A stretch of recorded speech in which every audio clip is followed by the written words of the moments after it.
Gojek-Gojek apa tentang apa ya, coba saya bukakan, lupa saya.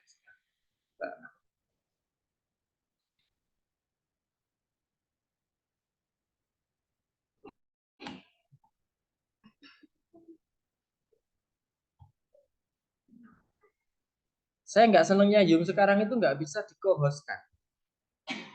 Jadi saya selaku host dan selaku apa admin, jadi harus ngeklik kayak gini, ngeklik persetujuan kayak gitu. Karena home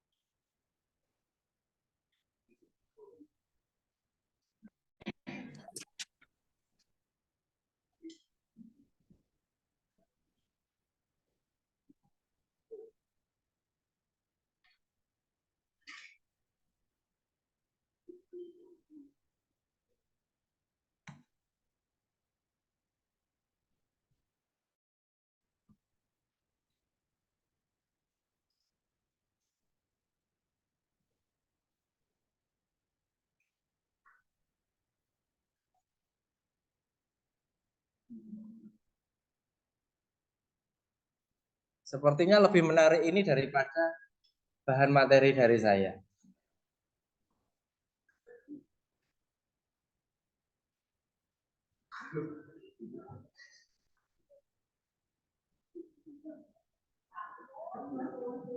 Oke. Jadi medico legal dalam hal penegakan hukum intinya adalah apa? Sekarang kan sudah mengarah kepada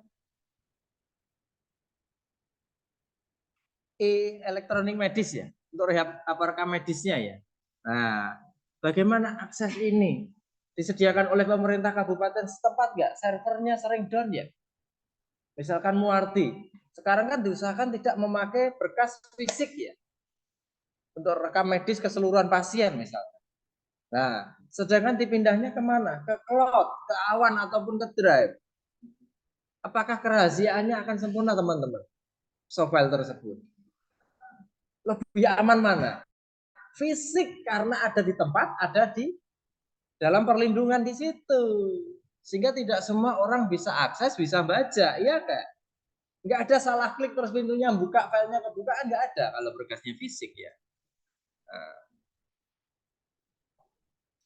jadi dalam hal rekam medis misalkan, ini akan menimbulkan nggak suatu sebagai alat bukti nggak dalam bidang hukum? Pasti. Karena jika terjadi suatu tindakan malpraktek atau suatu tindakan lainnya yang tidak disengaja di dalam yang dilakukan oleh tenaga medis, maka Anda selaku tenaga medis apa? Punya alat bukti valid. Misalkan suatu contoh, bukan masyarakat yang terdaftar dalam penanganan medis Anda, tiba-tiba masyarakat apa orang itu datang melahirkan, mohon maaf, terus bayinya meninggal.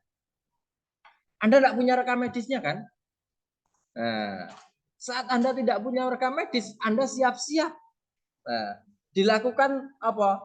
Pelaporan di pidana di kepolisian oleh LSM karena apa? Oh bidan, oh dokternya salah melakukan tindakan medis.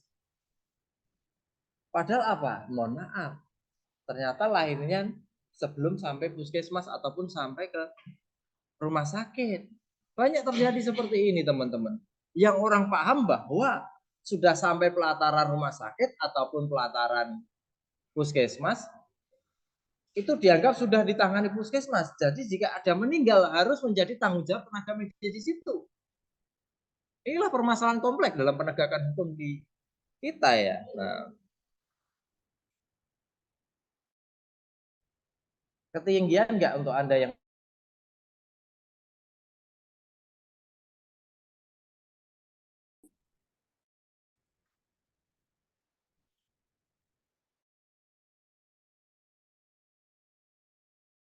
kasih anunya, untainya. Boleh dibaca. Saya lanjutkan ke sini ya.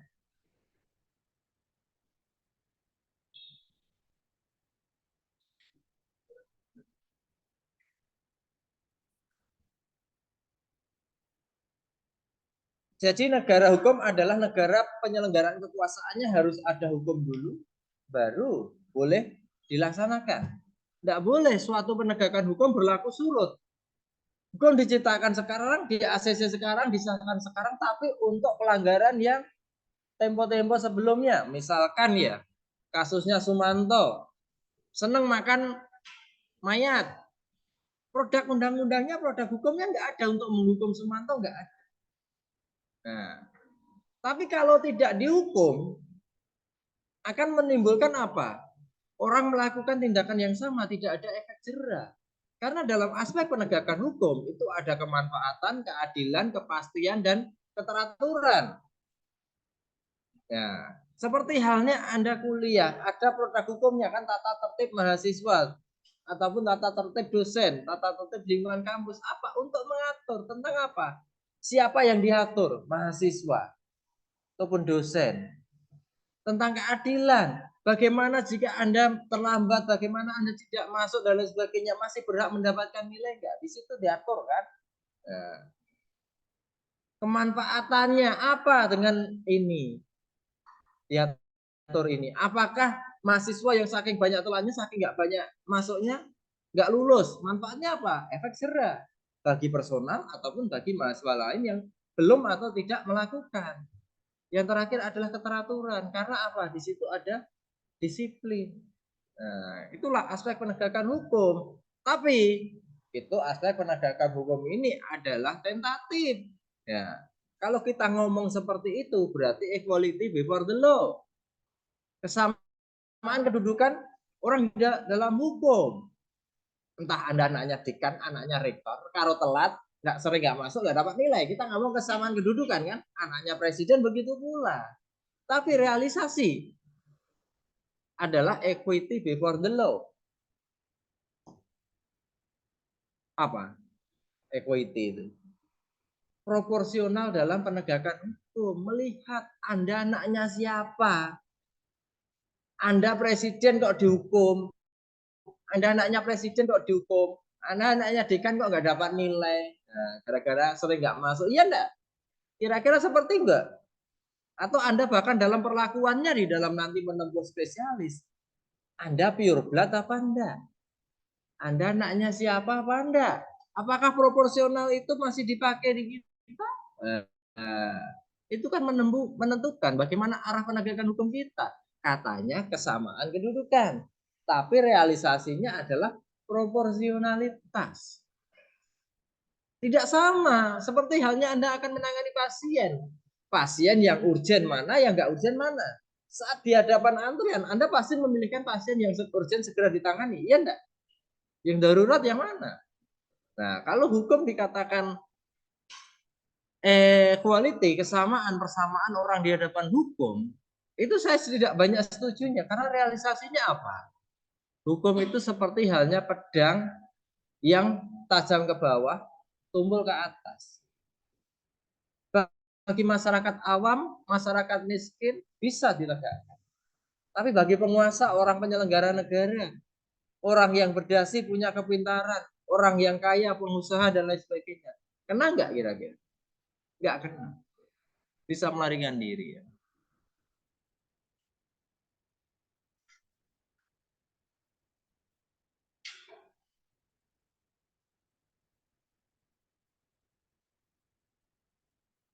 Dalam konsep negara hukum, semua produk peraturan harusnya sudah tertulis. Tidak ada produk yang tidak tertulis. Misalkan hukum adat tentang masyarakat Minang, tentang matrilineal. Kalau ditetapkan seperti itu bahwa wanita harus dilayani yang paling utama, kira-kira produk hukum itu kan tidak sebagai hukum adat yang tidak tertulis. Apabila dilaksanakan dalam pemerintahan, dalam layanan apapun, kira-kira match nggak? Padahal ada laki-laki yang segera butuh layanan. Ini akan menjadi suatu hal yang tumpang tindih.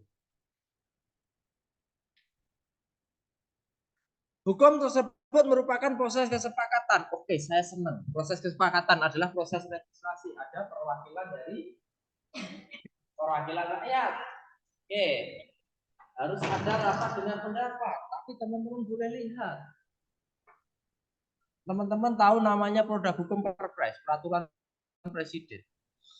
Itu tidak pakai legislasi. Jadi domain otorisasi dari presiden sendiri.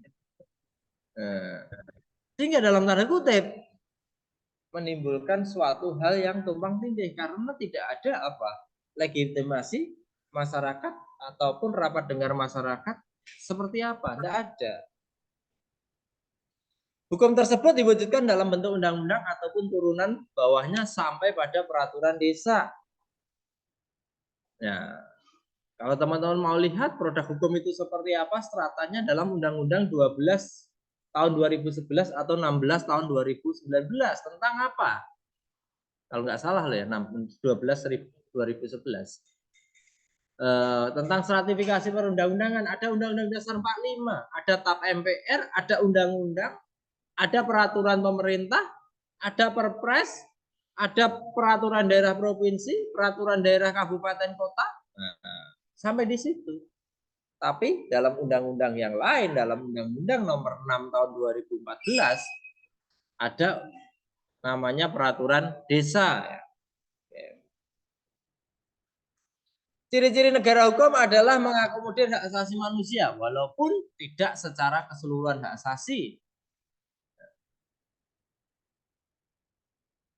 Pemisahan atau pembagian kekuasaan untuk menjamin HAM yang dikenal dengan trias politika. Anda setuju nggak trias politika? Dengan lembaga eksekutif, yudikatif, legislatif. Apakah harus dibagi seperti itu? Kenapa nggak kayak dulu aja? Raja sebagai eksekutif, raja ya juga sebagai legislatif, raja juga sebagai hakim, yudikatif. Karena dulu ya raja mengadili juga. Jadi tidak ada peran masyarakat.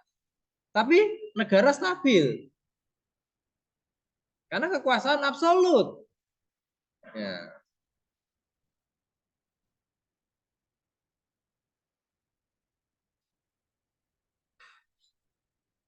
Pemerintahan berdasarkan peraturan.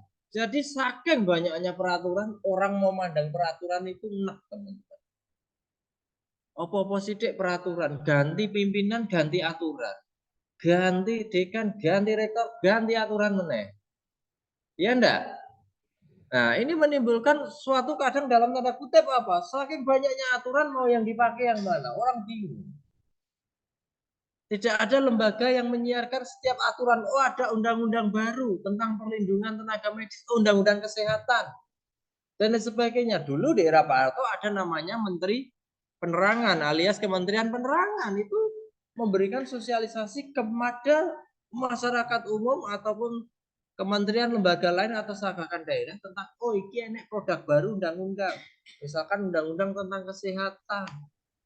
Nah, dokter sekarang domainnya nggak harus asosiasinya satu misalkan. Karena apa? Satu aja buat rebutan ide itu. Iya enggak? Satu aja buat rebutan. Besok ganti tambah lagi dengan ADI, Asosiasi Dokter Indonesia, atau PDI, Perhimpunan Dokter Indonesia. Kayak orang hukum, advokat, ada asosiasi advokat itu banyak sekali teman-teman, lebih daripada 10. Ada perhimpunan advokat, ada kongres advokat, ada himpunan pengacara advokat syariah, dan himpunan pengacara kurator dan lain sebagainya, banyak sekali, lebih daripada 10. Multi organization profesi ya. Kalau ID kan single. Peradilan administrasi dalam perselisihan. Jadi jika ada suatu peraturan ataupun kebijakan yang tumpang tindih antara lembaga negara satu dan lainnya, ada peradilan administrasi yang menyelesaikan. Cuman banyak terjadi kekosongan hukum, teman-teman. Misalkan kalau peradilan administrasi semuanya diselesaikan melalui pengadilan. Misalkan ya, undang-undang tentang Pilpres dirubah oleh Mahkamah Konstitusi tentang batas umur ataupun syarat pernah menduduki bupati, wali kota ataupun gubernur. Pengadilan hanya meminta bahwa ini undang-undangnya untuk direvisi karena tidak sesuai dengan apa kebijaksanaan saat ini, era saat ini. Undang-undangnya belum direvisi, si Samsul boleh mendaftar. Seharusnya ini kan ada miss. Jadi jalannya harusnya gini dulu lurus, malah terabas tol dan lain sebagainya. Ini menimbulkan suatu problematika. Ternyata apa? Peradilan administrasi ada tapi eksekutif nggak sempat melaksanakan, langsung malah menerima berkas pendaftaran dan lain sebagainya. Terjadi unsynchronize kebijakan. Indonesia adalah negara hukum, buktinya adalah dengan harus menegakkan supremasi hukum. Kalau menegakkan supremasi hukum, kontrol hukum dan lain sebagainya ini agak sulit teman-teman. Teman-teman boleh lihat seluruh jumlah kepolisian di Indonesia itu berapa dibanding dengan 270 juta jiwa. Kira-kira polisi bisa mengamankan berapa jiwa perbandingannya. Makanya polisi kalau lewat di komplek ataupun perumahan Anda nggak mungkin ketuk pintu satu persatu. Cukup tatot gitu nggak lewat. Karena apa? Nggak perbandingannya nggak. Yang kedua adalah menegakkan kesetaraan di dalam hukum. Oke, kesetaraan gender. Anda setuju nggak kesetaraan gender? Setara nggak? Setuju nggak setara gender? Wong Anda spesialis of skin antara cowok dan cewek ada persepsinya berbeda kok. Iya enggak? Iya enggak? Kira-kira besok Anda kalau bersuami opsin terus pemeriksanya adalah semuanya ibu hamil pasti. Kira-kira pernah muncul terbesit cemburu sedikit kan? Kira-kira loh ya. Nah, apalagi bersentuhan dengan yang bukan mukrim dan lain sebagainya itu menimbulkan problematika baru loh teman-teman. Anda seperti itu aja sudah bingung. Kita ngomong kesetaraan, bukan berarti cowok nggak boleh disetarakan, cewek disetarakan boleh nggak? Cowok sekarang sudah setara. Anda lihat keluar toko emas sekarang penjaganya siapa? Cowok-cowok maco keren. Tukang sayur dulu yang penjualnya adalah wanita sekarang cowok-cowok ganteng, iya enggak? Coba lihat di sekitar Anda, enggak usah jauh-jauh.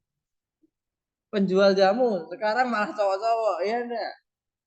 Nah, tapi kalau Anda ngomong kesetaraan gender, laki-laki mengambil rumput laut mutiara di lautan adalah laki-laki semua.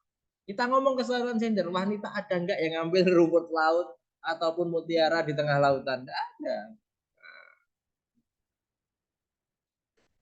Yang ketiga adalah menegakkan hukum dengan cara yang tidak bertentangan. Ya, suatu contoh adalah penghormatan terhadap HAM. Benar, tersangka teroris, tapi tidak harus ditangkap terus disiksa. Nah, mekanisme integrasinya tidak seperti itu. Sehingga banyak sekali tersangka teroris belum dihadapkan di dalam sidang pengadilan malah meninggal. Banyak kasus seperti ini. Karena apa? Pemeriksaannya, integrasinya tertutup. Nah, menegakkan hukum dengan cara yang tidak bertentangan adalah jika terjadi salah tangkap ataupun salah menjadi korban malah meninggal dan lain sebagainya. Harusnya ada ganti rugi dari negara ataupun kepolisian. Oke, Anda dengar tragedi kemarin? Dengar nggak?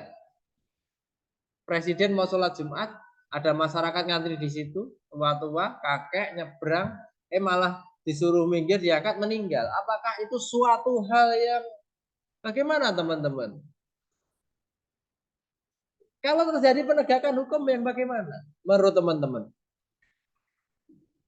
Oke, pemerintah ngakui salah, terus pemerintah menggelontorkan ganti rugi secara resmi membuat pernyataan pers ataupun enggak? Enggak. Enggak. Nah, penegakan hukum paling bagus, paling valid itu adalah masa Pak SBY. Kenapa? Mertuanya sendiri di penjara.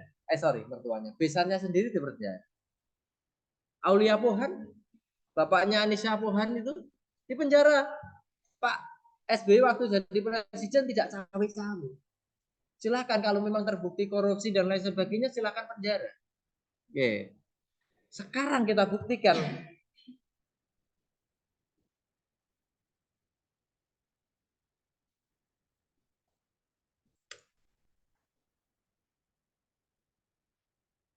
Berapa? Ya 5 menit lagi ya. Atau sudah diakhiri?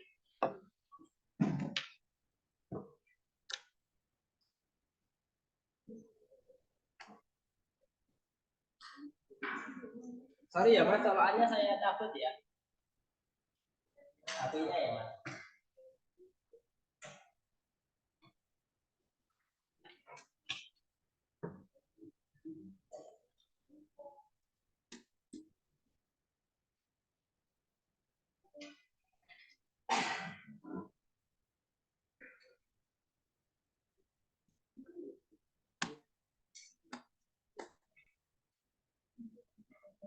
Oh, anu lagi kesenggol itu. Oke, sorry ya.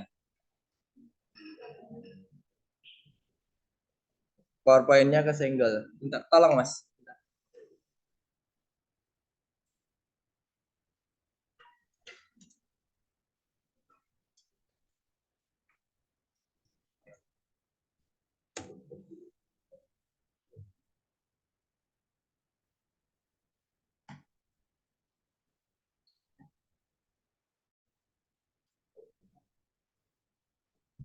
Oke.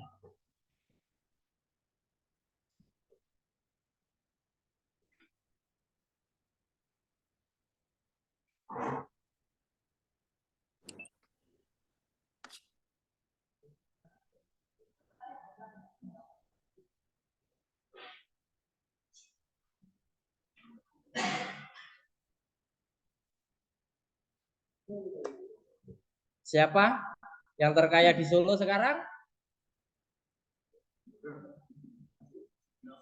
Kalah Samsul sama adiknya. Anda sebagai wanita, kira-kira Anda beli emas itu seluruh uang yang ada dalam deposito, saldo Anda, dompet Anda, dan lain sebagainya, kira-kira. Misalkan Anda punya uang 1 miliar, 1 miliarnya Anda belikan emas semua, pasti ada save dana kan? Kalau Anda beli 92 miliar kayak gini, Anda punya save dana nggak? Punya. Nggak mungkin seluruhan harta diberikan. Jadi Anda perspektifnya harus ini. Ya. Jadi kalau nyalon presiden sebenarnya patut ini. Kayaknya. Ini serius, ini open access teman-teman. Karena sahamnya melantai di bursa efek. Jadi aspek keterbukaannya ada. Oke, kita sanggutkan ya. Katanya Anda kan senang yang empiris. Senang yang anu.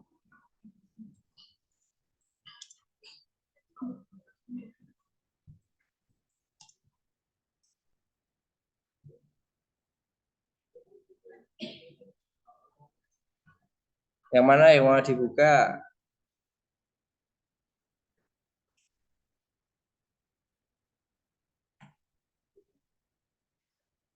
Tentang 92 miliar tadi dilaporkan dengan pencucian uang ke KPK. Direspon nggak? Ditanggapi nggak? Enggak. Kita ngomong studi tentang aset valuasi ya. Oke.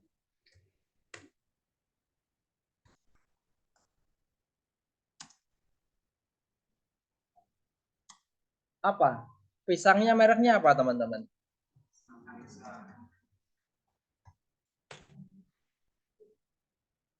Apakah valuasinya akan seluruh sahamnya apa seluruh pisang Markobar dijual sampai 92 miliar? Enggak. Kembali indikasinya adalah apa? Mohon maaf, dosen UNJ tadi melaporkan.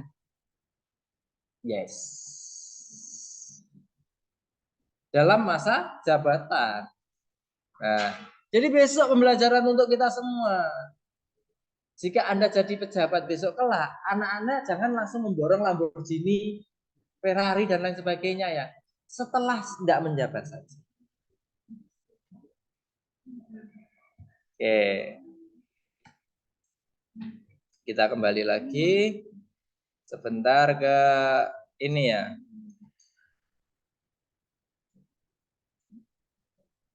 Prinsip-prinsip negara hukum yang pasti berdasarkan dalam Pancasila, konstitusi, berdasarkan Undang-Undang Dasar 45, kedaulatan ada di tangan rakyat dan dilaksanakan menurut undang-undang. Jadi kasarannya Anda kecewa pemilu 99% demo ke Senayan sana, demo ke Medan Merdeka sana, tidak bisa mekanisme itu menurunkan atau memakzulkan, menurunkan presiden atau mengkualifikasi suatu tindakan tertentu nggak bisa karena harus melalui DPR. Ya, karena ada SOP-nya seperti apa. Yang keempat, kedudukan di dalam hukum dan pemerintahan. Anda boleh mencalonkan dan dicalonkan, tapi mohon maaf, jangan mencederai demokrasi. Karena demokrasi kita tidak pernah bapak anak dalam satu pencalonan yang sama. Menimbulkan suatu kerajaan, anaknya jadi bupati, wali kota, mantunya jadi, besok keponakan-keponakannya yang kita tunggu. Anda besok dipimpin minimal Solo oleh Jan Etes ya.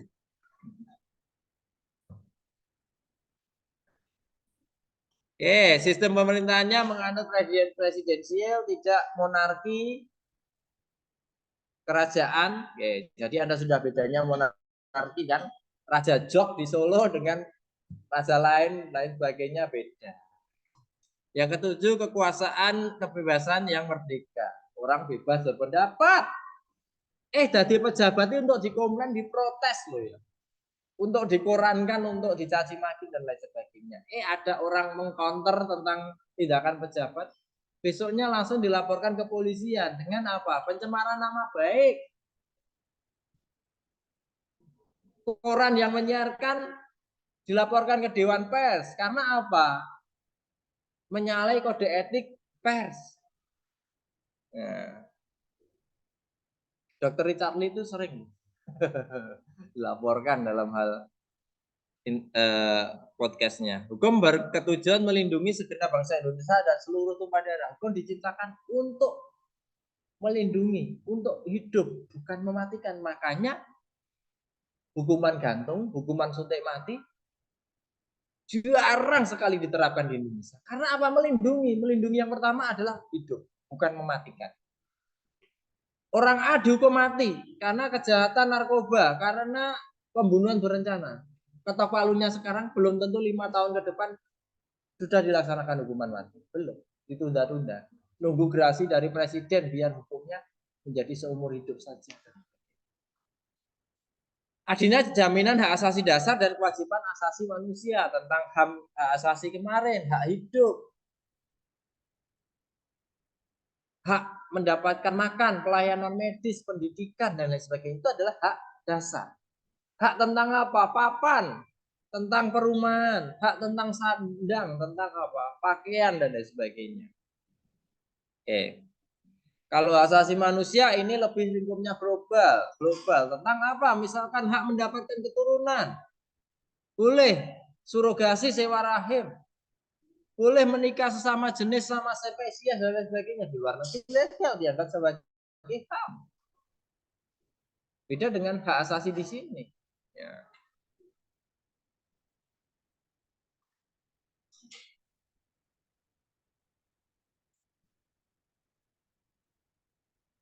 Hak asasi di luar negeri misalkan orang boleh memiliki pulau, satu pulau utuh. Di Indonesia nggak boleh. Sekaya-kayanya Anda nggak bisa memiliki pulau.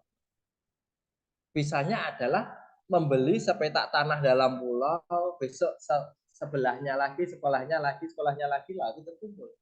Di Indonesia langsung gini nggak bisa.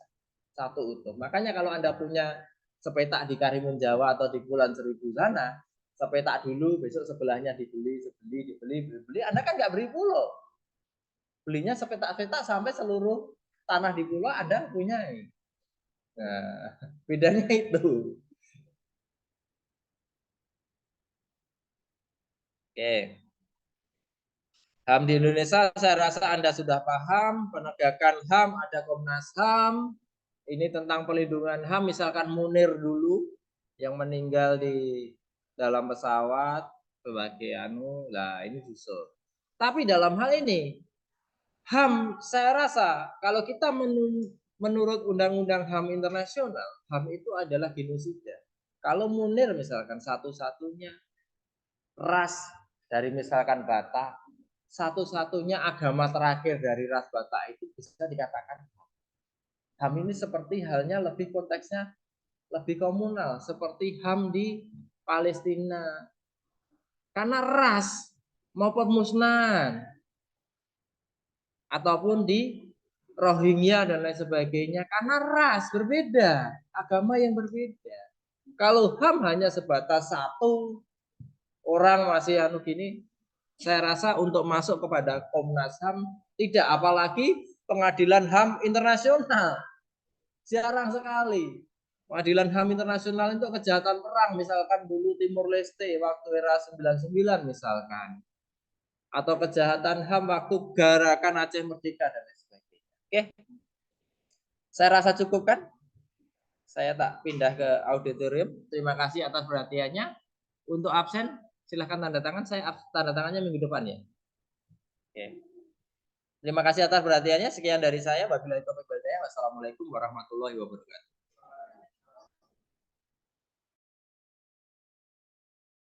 Terima kasih.